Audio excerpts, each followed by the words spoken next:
Hello and welcome back to the channel for another Sherlock review where we're getting pretty close to the end here. Now, when I filmed my season Sherlock Series 2 and Series 3 review, that was all done in January. This is being filmed in April. So I may or may not have forgotten about a lot of the stuff. And I still have actually yet to finish season 4. I've only watched the first episode, and that was again back in January. Haven't touched it since. So I really need to, kick my ass into gear for that one. But I've been busy, so that's my excuse. If you watch some of my reviews over the last few months, you know that I'm in a new course, Monday to Friday, so that kind of takes up my time.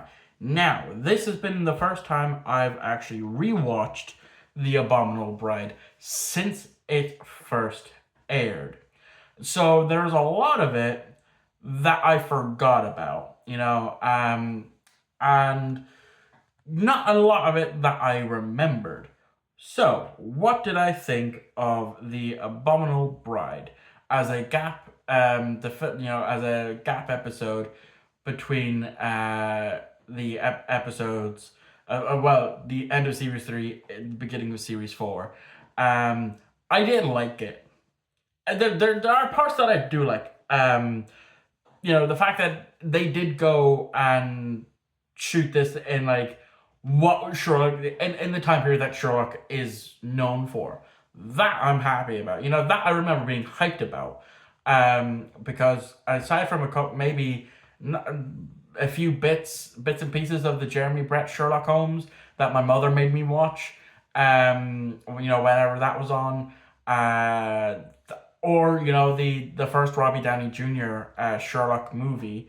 I haven't really watched any of them set in this time period. Again, I actually have quite a few of the Sherlock omnibuses, essentially, that has a bunch of different stories in them, and I have yet to read them. In case you don't know, my goal for this year is to read 50 books, so maybe that will be my chance. But yeah, I didn't. That bit I like. I liked the look of Benedict Cumberbatch and Martin Freeman design, their designs for this, because it's perfect. It is exactly how many different interpretations of Sherlock has been portrayed. With the short slick back hair, obviously the hat, and then of course with Watson with the bowler hat and the stash as well. Pulled it off really, really great. The whole mystery, however, of how this bride, the Abominable Bride, was seen to have taken her own life and then seen walking around as a ghost, that's where it kind of loses my interest. Now, again, it is also kind of cool to see, our usual batch of characters that we've grown to know and love over the past three series, see their different counterparts. But and that is fun. That is fun. But again, it's just not a good episode.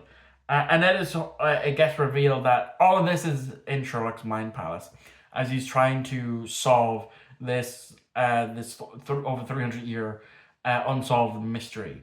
And he's of course using he's using drugs, not recreational drugs, in order to do it, in order to be able to figure out how Moriarty survived, and so he's using this as an excuse to do so.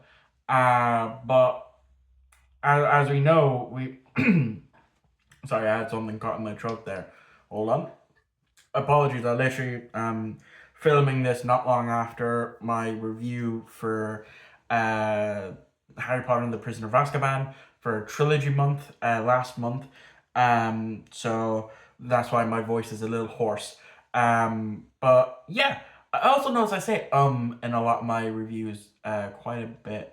But hey, back to the review. Yeah, it turns out that it's still unsolved. That even in his mind palace, he couldn't solve it. He's come up with several different theories that it was this cult that would dress up in of course the wedding outfit to go and do it. But that's it. And then of course, like I said, it's a lead into series 4.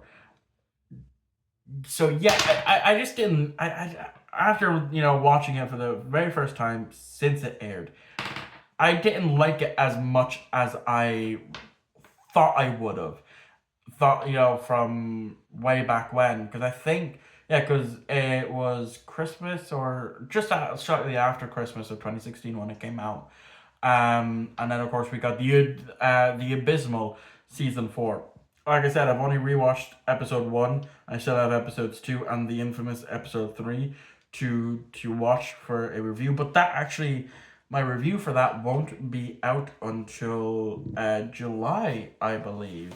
Because let me have a look here at May. Yeah, so this is the very first one. There's got to be a lot of there'll be about 3 Cinevlogs this month, and then June I'm planning something different where I'll be actually uploading every day that month.